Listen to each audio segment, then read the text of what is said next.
আসসালামু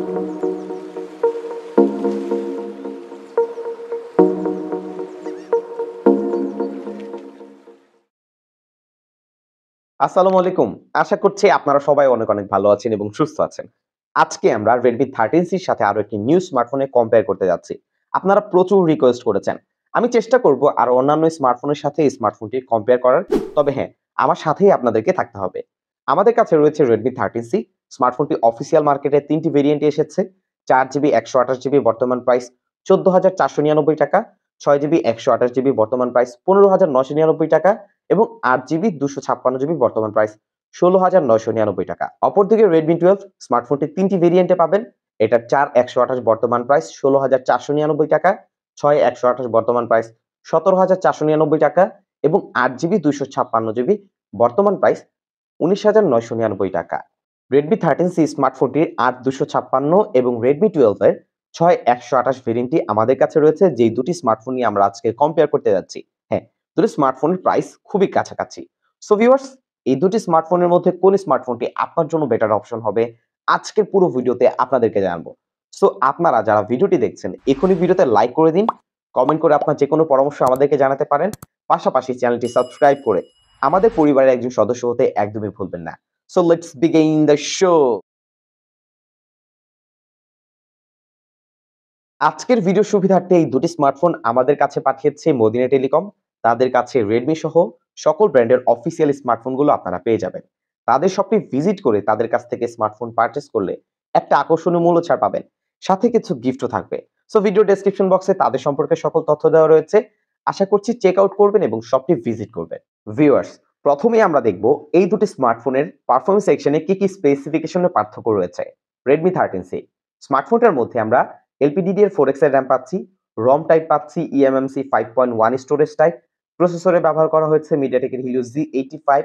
স্মার্টফোনটি Android 13 এর পাশাপাশি রয়েছে MIUI 14। অপরদিকে Redmi 12 স্মার্টফোনটা অফার করছে LPDDR4X এর RAM, এখানেও eMMC 5.1 স্টোরেজ টাইপের ROM ব্যবহার করা হয়েছে।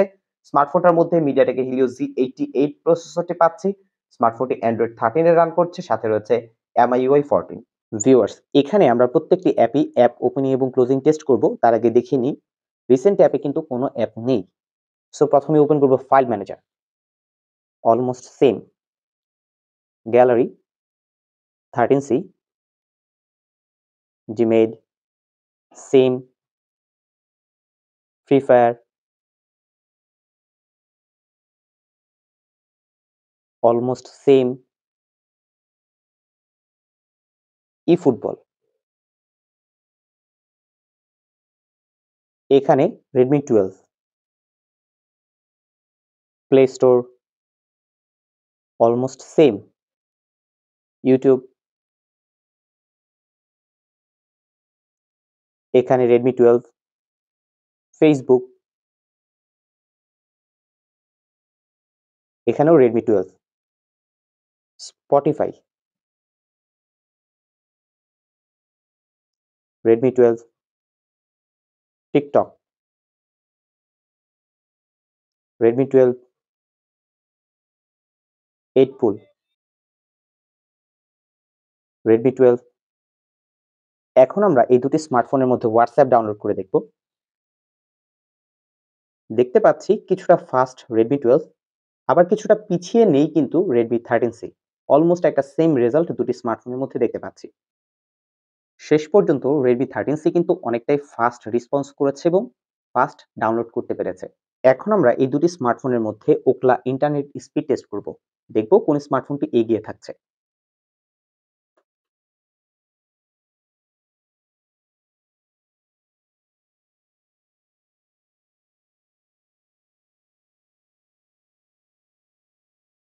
এই দুটি স্মার্টফোনের রেজাল্ট অনুযায়ী Redmi 13C কিন্তু এখানে বেটার পারফরম্যান্স করেছে আপলোড অ্যান্ড ডাউনলোড স্পিডের ক্ষেত্রে। ভিউয়ার্স, এই দুটি স্মার্টফোনের মধ্যে আমরা যেই ধরনের স্পেসিফিকেশন পেয়েছি সেখানে যে আহামরি পার্থক্য রয়েছে তা কিন্তু নয়। যেমন দুটি স্মার্টফোনের মধ্যে আমরা অ্যাপ ওপেনিং এবং ক্লোজিং টেস্ট করেছি, সেখানে Redmi 12 কিন্তু বেটার ছিল। অপরদিকে Redmi 13C স্মার্টফোনের ইন্টারনেট আপলোড এবং ডাউনলোড স্পিড কিছুটা বেটার পেয়েছি, তেমন একটা পার্থক্য নয় বলা যায়। এছাড়া এই দুটি স্মার্টফোনের মধ্যে আমরা মাল্টিটাস্কিং করে দেখেছি। দুটি স্মার্টফোনের মধ্যে অ্যাপ টু অ্যাপ সুইচের ক্ষেত্রে তেমন একটা সমস্যা হয়নি, তবে মাঝে কিছুটা স্টাটারিং ফেস করেছি। এটা মূলত এটার ইউআই এর কারণে। বেশ কিছু ব্লোটার দুটি স্মার্টফোনেই পেয়ে যাবেন। আপনি চাইলে তা আনইনস্টল করে নিতে পারেন। এছাড়া এই দুটি স্মার্টফোন দিয়ে আমরা নরমালি যে অ্যাপগুলো রয়েছে, সোশ্যাল মিডিয়ার যে অ্যাপগুলো রয়েছে, সেগুলো ব্যবহার করে দেখেছি, তেমন একটা সমস্যা ছিল না। এবং স্মার্টফোনের মধ্যে আপনারা যখন ব্যবহার করবেন চেষ্টা করবেন ৫ থেকে ৬ টি অ্যাপের মধ্যে সীমাবদ্ধ রাখার। সেক্ষেত্রে অবশ্যই আপনার এক্সপেরিয়েন্স বেটার হবে। এছাড়া এই দুটি স্মার্টফোনের মধ্যে আমরা বিভিন্ন গেমও খেলে দেখেছি। 2D 3D গেমগুলো শখের বশে আপনারা খেলতে পারবেন, কোনো সমস্যা হয় না। পাশাপাশি বিভিন্ন অনলাইন গেমগুলো রয়েছে, সেগুলোও খেলতে পারবেন। যেমন আমরা 8 পুল খেলেছি, ই-ফুটবল গেম খেলেছি। মোটামুটি স্মুথলি রান করা যাচ্ছিল। তবে Free Fire, Asphalt 9, Call of Duty, high graphics এর যে গেমগুলো রয়েছে, সেগুলো যদি খেলতে যান, সেক্ষেত্রে দুটি স্মার্টফোনের পারফরম্যান্স আপনি বেটার পাবেন না। বেশ ল্যাগ, ফ্রেম ড্রপ এই বিষয়গুলো কিন্তু দেখতে পাবেন। সো পারফরম্যান্স সেন্ট্রিক ফোন কিন্তু এগুলো নয়। এগুলো নরমালি যারা ইউজ করতে চান, লং টাইম ব্যবহার করবেন, তাদের জন্য ঠিকঠাক আছে।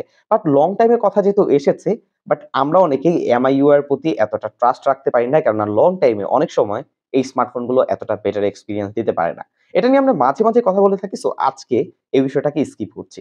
ভিউয়ার্স, আমরা সরাসরি চলে যাব দুটি স্মার্টফোনের ক্যামেরার দিকে। ক্যামেরাতে Redmi 13C অফার করছে dual camera. Main camera 50 megapixel, আর একটি সেন্সর রয়েছে। ফ্রন্ট সেলফি ক্যামেরা পেয়েছি 8 মেগাপিক্সেল। অপরদিকে Redmi 12 স্মার্টফোনটির মধ্যে ট্রিপল ক্যামেরা রয়েছে। মেইন ক্যামেরা 50 মেগাপিক্সেল, 8 মেগাপিক্সেল একটি আল্ট্রা ওয়াইড লেন্স এবং 2 মেগাপিক্সেল একটি সেন্সর। ফ্রন্ট সেলফি ক্যামেরা পেয়েছি 8 মেগাপিক্সেল। এই প্রাইস পয়েন্টে আল্ট্রা ওয়াইড লেন্স দিয়েছে, বিষয়টা আমার কাছে ভালো লেগেছে। এবং দুটি স্মার্টফোন দিয়ে আপনি সর্বোচ্চ 1080 30fps এ ভিডিও রেকর্ড করতে পারবেন এবং ভিডিওর ক্ষেত্রে কোনো প্রকার স্ট্যাবিলাইজেশন কিন্তু আপনি পাচ্ছেন না। ক্যামেরা আউটপুটের কথা বলতে গেলে দুটি স্মার্টফোনের রেজাল্টে তেমন একটা পার্থক্য দেখতে পাচ্ছি না, বিশেষ করে ডিটেইলের দিক থেকে। ভালো আলোতে দুটি স্মার্টফোনই মোটামুটি ডিটেইল ধরে রাখতে পারছিল। পাশাপাশি এইচ ডিটেকশন একদমই এভারেজ, তবে আরেকটু বেটার হতে পারত। এছাড়া দুটি স্মার্টফোনের যে কালার কোয়ালিটি, সেখানে মোটামুটি দুটি স্মার্টফোনই স্যাচুরেটেড টাইপের পিকচার প্রডিউস করতে পারছিল এবং দুটি স্মার্টফোনের কালার টোন একটু পাঞ্চি মনে হয়েছে। আপনারা যারা সোশ্যাল মিডিয়ায় রেডি টাইপের পিকচার পছন্দ করেন, তাদের চাহিদা মোটামুটি পূরণ করতে পারবে। এছাড়া দুটি স্মার্টফোনের HDR ডায়নামিক রেঞ্জ একদমই এভারেজ পেয়েছি, তবে বাজেট বিবেচনায় অন্যান্য ব্র্যান্ডের তুলনায় মোটামুটি ভালো। তবে লো লাইটে ছবিগুলো সফট করে দিবে, প্রচুর নয়েজ আমরা দেখতে পাবো। এটা খুবই স্বাভাবিক। চেষ্টা করবেন নাইট মোডে ছবি তোলার, সেক্ষেত্রে একটু বেটার শার্প, একটু কালারফুল পিকচার পেয়ে যাবেন।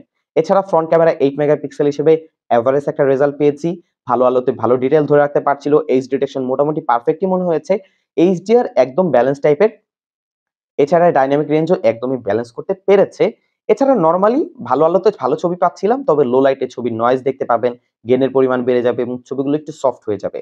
এছাড়া এই দুটি স্মার্টফোনের মধ্যে Redmi 12 8 megapixel ultra wide lens দিচ্ছে। এটা দিয়েও একটা এভারেজ টাইপের ছবি পাচ্ছি, যা আপনার কাজ চালিয়ে নিতে পারবে। ব্যাটারি দিক থেকে ২ টা স্মার্টফোনের মধ্যে পার্থক্য না থাকলেও ২ টি স্মার্টফোনের চার্জারে পার্থক্য রয়েছে। Redmi 13C ৫০০০ mAh এর ব্যাটারি অফার করছে, বক্সে পাচ্ছেন 10 ওয়াটের চার্জার এবং এটা 18 ওয়াট পর্যন্ত সাপোর্ট করে।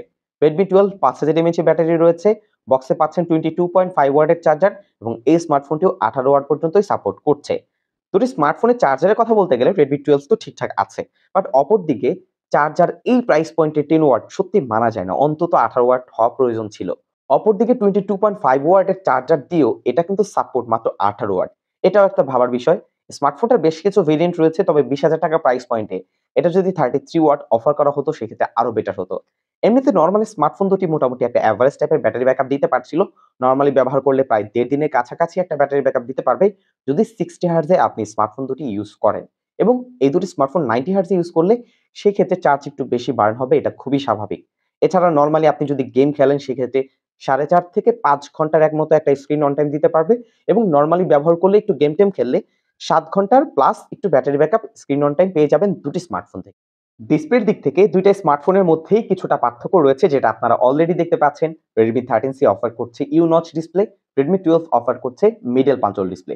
Redmi 13C 6.74 ইঞ্চির IPS HD+ ডিসপ্লে অফার করা হয়েছে, 90 হার্টজ রিফ্রেশ রেট পাচ্ছি, কর্নিং গোরিলা গ্লাস 5 এর প্রোটেকশন পাচ্ছি এবং স্মার্টফোনটির মধ্যে আপ টু 600 নিটস এর পিক ব্রাইটনেস ব্যবহার করা হয়েছে।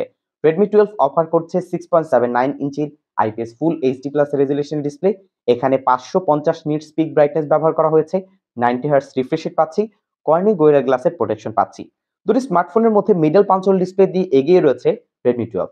এছাড়াও স্মার্টফোনটার মধ্যে আমরা ফুল HD+ ডিসপ্লে পাচ্ছি। So better content watching experience আপনি এই স্মার্টফোনটা থেকে পাবেন। শার্পনেস এতটা ঘাটতি পাবেন না। পাশাপাশি কনটেন্ট ওয়াচিং এক্সপেরিয়েন্স সহ ওভারঅল এক্সপেরিয়েন্সও বেটার হবে। তবে দুটি স্মার্টফোনের 90 হার্টজ রিফ্রেশ রেট থাকলেও আমরা কিছু, কিছু জায়গায় সেটা কিন্তু পুশ করতে দেখতে পাচ্ছি না। তবে কিছু জায়গায় দুটি স্মার্টফোন কিন্তু পুশ করতে পারছিল না। যেমন ইউএফও টেস্ট করে আমরা দেখেছি দুটি স্মার্টফোন 60 হার্টজ এর বেশি পুশ করতে পারছিল না, মানে 90 হার্টজ আমরা দেখতে পাচ্ছিলাম না। তবে ইউআই তে মোটামুটি 90 হার্টজ পুশ করতে পারছিল, যেটা আমরা অলরেডি পেয়েছি। এছাড়া এই দুটি স্মার্টফোনের যে টাচ রেসপন্স সেখানেও আমরা তেমন কোনো প্রবলেম পাইনি। মাল্টিটাস্কিং করে দেখেছি, সেটাও মোটামুটি স্মুথ একটা রেজাল্ট দিচ্ছিল। ডিসপ্লের দিক থেকে যদি বলি, ডেফিনিটলি উইনার হচ্ছে এই প্রাইস পয়েন্টের মধ্যে Redmi 12। ডিজাইন এবং বিল্ড কোয়ালিটির কথা বলতে গেলে দুটো স্মার্টফোনের মধ্যে কিছুটা পার্থক্য দেখতে পাচ্ছি এবং আমার কাছে স্পেশালি বেশি ভালো লেগেছে Redmi 12। এটা ব্যাক ম্যাটেরিয়ালস এ গ্লাস ব্যবহার করা হয়েছে, যার ফলে ফিঙ্গারপ্রিন্টের ছাপ পড়ছিল। তবে স্মার্টফোনটি একটু সেফ ব্যবহার করার জন্য আপনি অবশ্যই ব্যাক কভারটি ব্যবহার করবে, যেটা এটার বক্সে পাচ্ছেন। অপরদিকে Redmi 13C ব্যাক ম্যাটেরিয়ালস এ পলিকার্বনেট ফাইবার বডি ব্যবহার করা হয়েছে। ম্যাট ডিজাইন ব্যবহার করার ফলে কোনো প্রকার ফিঙ্গারপ্রিন্টের ছাপ পড়বে না, তবে স্ক্র্যাচ পড়ার সম্ভাবনা রয়েছে। তবে এটার বক্সে আপনি কোনো প্রকার ব্যাক কভার পাবেন না। অবশ্যই একটি কিনে তারপরে ব্যবহার করার ট্রাই করবেন। পোর্টস এন্ড বাটনের ক্ষেত্রে কোনো পার্থক্য পাচ্ছি না। সাইড মাউন্টেড ফিঙ্গারপ্রিন্ট সেন্সর পাচ্ছি, যা বেশ ফাস্ট এবং অ্যাকুরেট ছিল। তবে সেকেন্ডারি নয়েজ ক্যান্সেলেশন মাইক্রোফোন এখানে কিন্তু ব্যবহার করা হয়নি, যেটা থাকা সত্যিই বেশি ইম্পোর্টেন্ট ছিল। সিম টু পয়েন্টে দুটি সিম, একটি মেমরি কার্ড ব্যবহার করতে পারবেন Redmi 13C তে, এবং Redmi 12 এ আপনি পাচ্ছেন একটি সিম, একটি মেমরি কার্ড ব্যবহার করার সুবিধা, অথবা দুটি সিম ব্যবহার করতে পারবেন। মানে হাইব্রিড সিম ট্রে পয়েন্ট পাচ্ছেন। এছাড়া এই দুটি স্মার্টফোনের যে আউটলুক, ওভারঅল কোন স্মার্টফোনটা আপনার কাছে বেটার লাগছে অবশ্যই এই ভিডিওতে কমেন্ট সেকশনে কমেন্ট করে জানাবেন। তবে আমার কাছে এভারেজ লাগছে, তবে একটু এগিয়ে রাখতে চাই Redmi 12 কে। ভিউয়ার্স, এই দুটি স্মার্টফোনের মধ্যে যেহেতু কিছুটা পার্থক্য রয়েছে এবং প্রাইসের কিছুটা পার্থক্য পাচ্ছেন, আপনার কাছে যদি মনে হয় যে এই প্রাইস পয়েন্টের মধ্যে Redmi 12 আপনার জন্য বেটার অপশন, সেক্ষেত্রে আপনি Redmi 12 পারচেজ করতে পারেন। অথবা কিছু ল্যাকিংস পয়েন্ট Redmi 13C এর মধ্যে রয়েছে, শুধুমাত্র এটা RAM এবং ROM টা একটু বেশি পাচ্ছেন ১৭,০০০ টাকা প্রাইস পয়েন্টের মধ্যে। যদি এটা আপনার কাছে ভালো লেগে থাকে, সেক্ষেত্রে আপনি এটাও পারচেজ করতে পারেন। দুটি স্মার্টফোনই নরমালি ইউজ করার জন্য ঠিকঠাক আছে। তবে হেভি গ্রাফিক্সে গেম-টেম যারা খেলতে চান তাদের জন্য একদমই পারফেক্ট নয়, সেটা আমি অলরেডি বলেছি। সো ভিউয়ার্স, এই ছিল আজকের ভিডিও। আশা করছি একটা ক্লিয়ার ধারণা আপনারা পেয়ে গেছেন। সো বিদায় নিচ্ছি, আমি জাকারিয়া হাসান পার্থ। আপনারা দেখছিলেন জেকে টেক ভিডি ইউটিউব চ্যানেল।